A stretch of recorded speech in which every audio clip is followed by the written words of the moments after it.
Welcome back to the channel friends.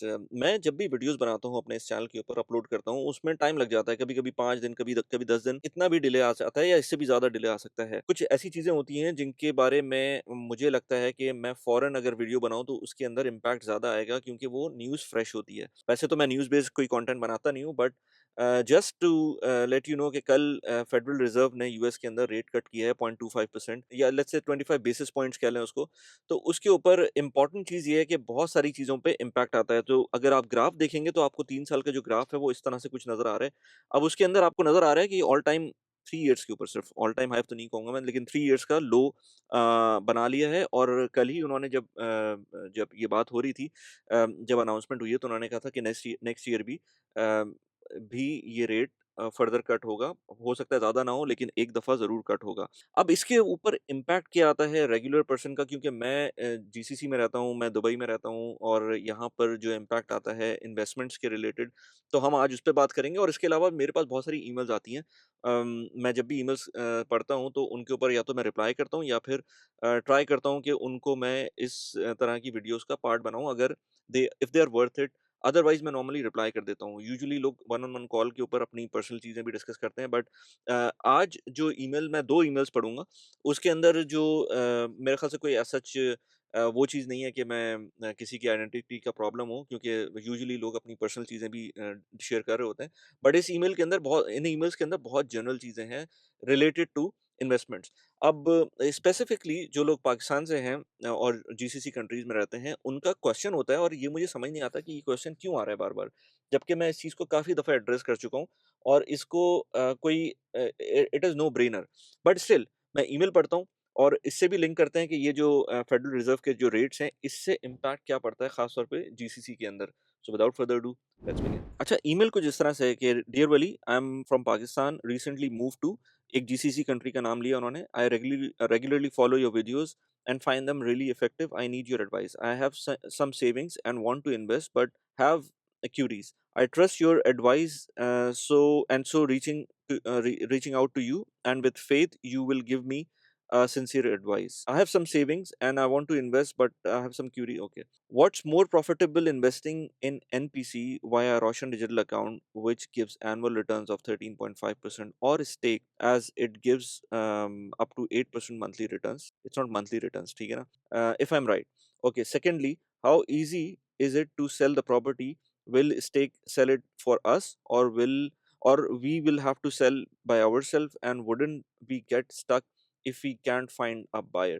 By the way, by this I mean selling after, let's say, 4 to 6 years, not immediately selling it. Eagerly waiting for your response. So एक और email थी, मैं उसको भी देख लेता हूँ जल्दी से। हाय वली, माय नेम इज, नाम उन्होंने बताया था, currently I am living in Scotland, UK. I already booked an apartment in, उन्होंने दुबई में एक प्रॉपर्टी में इन्वेस्ट किया है around 150K to invest, and I'm thinking to invest in crowd-funded properties, for example, Pripco or Stake. But I'm confused on Stake. Some property says fix and flip. Some says balance or high yielding, etc. Can you please advise me what's the best way to invest and how much should I invest on each property? My contact details, उन्होंने अपने contact details बताई थी। खैर, anyways, so point ये है कि लोग जो हैं, जो दूसरा पॉइंट था, पहले मैं इस ईमेल पे बात कर लेता हूँ। कि उन्होंने मुझसे बोला कि जो स्टेक के अंदर प्रॉपर्टीज़ क्या इन्वेस्ट करना चाहिए? ऑलरेडी उनकी दुबई के अंदर प्रॉपर्टी है।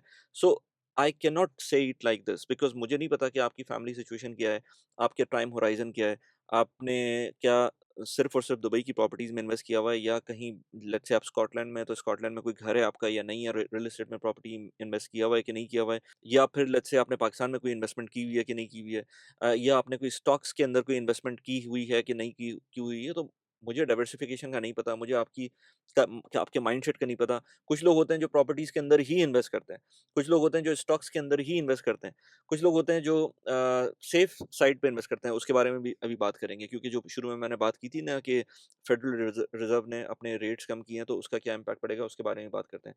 सो I am not aware about your circumstances, but जो मैं बता सकता हूँ, स्टेक के ऊपर जो फिक्स एंड फ्लिप की प्रॉपर्टीज़ होती हैं, those are only for short term, let's say 1 to 1 and a half years, इससे ज़्यादा की नहीं होती है, और ये अच्छी बात होती है इसके अंदर, क्योंकि अदरवाइज़ स्टेक की किसी भी प्रॉपर्टी में या स्मार्ट क्राउड या प्रेपको ब्लॉक की किसी भी प्रॉपर्टी में इन्वेस्ट करेंगे, उसके अंदर आपको एटलीस्ट 4 से 5 साल की का टाइम चाहिए। उससे पहले प्रोबेबली वो सेल आउट नहीं होगी, और अगर होती है तो इट्स गुड और आप लकी होंगे, बट यूजुअली 3 से 4 साल तो लगते ही लगते हैं। तो मैं 4 से 5 साल का होराइज़न लेता हूँ।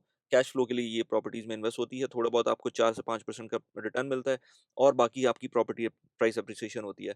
अब इसमें देखें कि आप पैसिवली इन्वेस्ट कर रहे हैं, इसके अंदर कोई चीज़ भी एक्टिवली आप इन्वेस्ट नहीं कर रहे हैं, एक्टिवली अपना टाइम स्पेंड नहीं कर रहे हैं इसके अंदर, इस पूरी इन्वेस्टमेंट सिनेरियो के अंदर। पहली ईमेल के अंदर जो उन्होंने बात की थी, उन्होंने कहा था कि मैं पाकिस्तान के अंदर मुझको रेट्स मिल रहे हैं, नया पाकिस्तान सर्टिफिकेट के थ्रू, रोशन डिजिटल अकाउंट के थ्रू इन्वेस्ट कर रही हैं। तो उसके अंदर जो रेट्स मिल रहे हैं उनको ऑलमोस्ट कोई 13.5% के मिल रहे हैं। मैं कहता हूँ कि लेट्स से अगर उसमें टैक्स भी लग जाता है तो 12.5% के करीब तो मिल ही रहे हैं। Rather than investing in stake जो कि ऑलमोस्ट 8% का रिटर्न दे रहा है आपको सब कुछ मिलाकर, यानी कि और मंथली नहीं दे रहा, वो ईयरली दे रहा है। वो इस तरह से कि आपको मंथली रिटर्न्स तो मिल रहे हैं, मंथली रेंटल तो मिल रहा है, बट वो एनुअलाइज्ड 5% का रिटर्न है, और उसके बाद 5% के ऊपर आपको जो भी रेंटल मिलता है वो आपको महीने का मिलता है। आई मीन एनुअलाइज्ड 5% मिलेगा और उसको डिस्ट्रीब्यूट करेंगे महीने के ऊपर, एंड उसके बाद जब प्रॉपर्टी सेल होगी, प्रॉपर्टी प्राइस एप्रिसिएशन की वजह से फर्दर आपको तकरीबन 4 टू 5% का रिटर्न मिलता है प्रॉपर्टी प्राइस एप्रिसिएशन में ओवरऑल। ये हो सकता है इससे भी ज़्यादा मिल जाए, या हो सकता है इससे कम मिल जाए। तो हम अज़्यूम करते हैं कि ऑन एवरेज मैंने जो देखा है अभी तक, इसको क्या हो गया? कुछ नहीं कहा था मैंने उसको। मैंने जो देखा है यूजुअली जो प्रॉपर्टी प्राइस एप्रिसिएशन होती है वो और जो ओवरऑल आपको रिटर्न मिलता है वो 8 टू 9% तो मिल जाता है। सो अब आगे क्या होता है ये तो सिचुएशन हम नहीं कह सकते इस वक़्त कि आगे क्या होगा, बट इस तरह की सिचुएशन होती है। आप जो बात हो रही है नया पाकिस्तान सर्टिफिकेट की, उसके अंदर 13.5% जो मिल रहा है वो पाकिस्तानी रुपीज़ के अंदर है, डॉलर में नहीं मिल रहा है आपको। डॉलर में जो रिटर्न है वो आपको आफ्टर टैक्स तकरीबन 7.2% के करीब बनता है, अगर वो भी लॉन्ग टर्म के लिए आप उसको बाउंड करते हैं 5 ईयर्स के लिए। अब उसमें प्रॉब्लम क्या है? प्रॉब्लम ये है कि रिटर्न तो वो सेफ है, रिटर्न आपको मिलेगा, लेकिन जो रुपी के अंदर आप इन्वेस्ट कर रहे हैं उसके अंदर ऑन एवरेज 6 टू 7% की डेप्रिसिएशन भी आ सकती है। पिछले डेढ़ साल में नहीं आई, which is very good. Pakistan stocks ने भी बहुत अच्छा परफॉर्म किया है। पाकिस्तान स्टॉक्स ने तो 85% लास्ट ईयर किया था परफॉर्म, और इस साल भी 40-45% किया है। इसके ऊपर भी मैं अलग से वीडियो बनाने वाला हूँ। लेकिन जो स्टेक के ऊपर है वो उसमें डॉलर में आपको रिटर्न मिल रहा है तकरीबन 8% का लेट्स से एनुअलाइज़्ड, और जो नया पाकिस्तान सर्टिफिकेट है उसके अंदर 13% का रिटर्न मिल रहा है, रुपी टर्म्स के अंदर एनुअलाइज़्ड। 2 चीज़ें हैं। स्टेक के अंदर जो भी इन्वेस्टमेंट करेंगे वो लॉन्ग टर्म होगी, वो लिक्विडेट नहीं हो सकती। आप ये अज़्यूम करके करें कि उसमें लिक्विडेशन नहीं होगी, और जो नया पाकिस्तान सर्टिफिकेट के अंदर रुपी के अंदर होगा, उसमें डेप्रिसिएशन आ सकती है 6 से 5% की, कभी ज़्यादा कभी कम, राइट? डॉलर के अंदर जो चीज़ है उसमें 7% का रिटर्न मिल रहा है, which is good. But the problem, अब प्रॉब्लम क्या है? प्रॉब्लम ये है कि जब आप बात करते हैं ना फिक्स इनकम की, तो फिक्स इनकम के रिटर्न्स अभी तो आपको मिल रहे हैं। प्रॉब्लम ये होगी कि जब आप बाद में भी ये रिटर्न एक्सपेक्ट करेंगे तो बाद में नहीं मिलेंगे। मैंने एक ट्विटर की स्पेस की थी, बाय द वे लिंक्डइन के ऊपर और ट्विटर के ऊपर मुझको फॉलो कर सकते हैं, लिंक आपको मिल जाएँगे।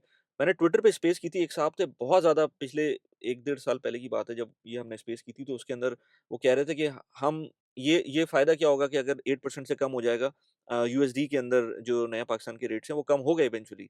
अभी तो 7.5 के ऊपर हैं 5 ईयर्स के ऊपर, लेकिन इससे भी कम हो सकते हैं, और डेफ़िनिटली होंगे जब ये रेट्स कम होंगे, जब फेडरल रिज़र्व्स के रेट कम होंगे तो ऑटोमैटिकली दुनिया भी एडजस्ट करेगी उससे, और वहाँ पर पाकिस्तान के अंदर भी रेट्स कम मिलेंगे। अभी आपको मिल रहे हैं, it's well and fine, but जब आपके पास इन्वेस्टमेंट की एवेन्यूज़ आपको पता ही नहीं होंगे कि आपको कहाँ-कहाँ इन्वेस्ट करना है, और आपने सिर्फ़ और सिर्फ़ फिक्स इनकम में के अंदर ही इन्वेस्ट किया होगा, तो आपको नहीं पता चलेगा कि आगे मुझको अब क्या करना है। प्लस ये जो एसेट्स हैं, ये एसेट्स में इन्वेस्ट कर रहे हैं। आप किसी ट्रेज़री बिल में इन्वेस्ट नहीं कर रहे हैं, प्रॉपर्टीज़ में इन्वेस्ट कर रहे हैं, आप स्टॉक्स में इन्वेस्ट कर रहे हैं। तो इसके अंदर रिस्क तो होता है, बट इसके अंदर रिवॉर्ड भी बेहतर होता है। सो अब आप देख सकते हैं कि आपको इसमें कहाँ इन्वेस्ट करना है। अगर शॉर्ट टर्म पैसे हैं तो डेफ़िनिटली 3 से 4 साल से नीचे के अगर पैसे हैं, तो मैं ये नहीं कहता कि आप स्टेक या स्मार्ट क्राउड या इस तरह की चीज़ों में डालें, क्योंकि जो शॉर्ट टर्म के पैसे होते हैं वो ज़्यादातर सेफ इन्वेस्टमेंट्स या सेफ इंस्ट्रूमेंट्स के अंदर किए जाते हैं, और वो ज़्यादा बेहतर होता है। बाकी रही जो बात मैंने शुरू में कही थी कि फेडरल रिज़र्व की जो भी अनाउंसमेंट हुई है जिसमें 0.25% रेट कट हुआ है, और अब इस वक़्त 3.75 के करीब है, आई थिंक 3.75 के करीब है। तो उसके अंदर जो आपको नज़र आ रहा है अब या 3.75 है। सो अब जो आपको नज़र आ रहा है उसके अंदर, आगे जाकर ये जो रेट्स कम होंगे, उस वक़्त क्या करेंगे? उस वक़्त अगर आपने अभी से इन्वेस्टमेंट नहीं करेंगे क्वालिटी एसेट्स के अंदर, तो ये जब फिक्स रिटर्न्स कम होंगे तो ऑटोमैटिकली आपके जो इस तरह के रिटर्न्स होते हैं ना स्टॉक मार्केट या प्रॉपर्टी के उस वो बढ़ने लगते हैं। प्लस अब जब रिटर्न्स कम जब ये जो रेट्स कम हो रहे हैं, इसका इम्पैक्ट जीसीसी एक्सपैट्स पे कैसे होगा? क्योंकि डायरेक्टली जो लिंक होता है जितने भी जीसीसी कंट्रीज़ हैं उनके सेंट्रल बैंक्स जो हैं वो इंटरेस्ट रेट्स को फॉलो करते हैं जो कि यूएस के अंदर मिल रहे हैं क्योंकि करेंसी पैक्ड है।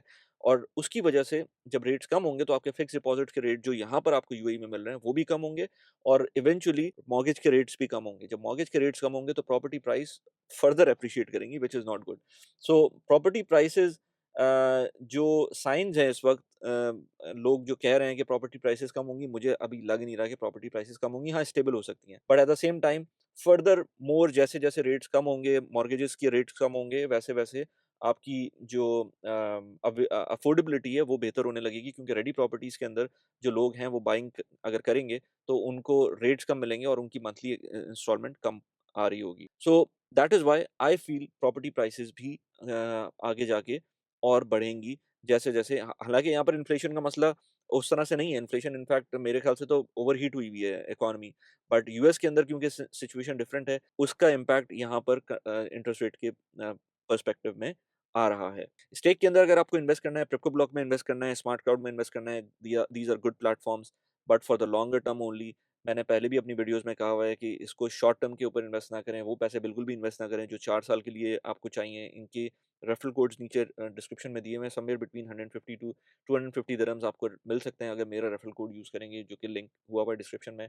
इसके अलावा मैं बात करूँ अभी हम दिसंबर में हैं सब लोग मैं देख रहा हूँ कि ले-ऑफ्स हो रहे हैं, काफ़ी प्रॉब्लम में हैं लोग। मैं कहता हूँ कि आप लोगों को अपनी साइड हसल्स पे काम करना चाहिए, इन्वेस्टमेंट्स पे काम करना चाहिए। मैंने अभी रिसेंटली एक वीडियो बनाई थी क्लाउड किचन में जाकर, एक पॉडकास्ट भी की थी क्लाउड किचन के बारे में।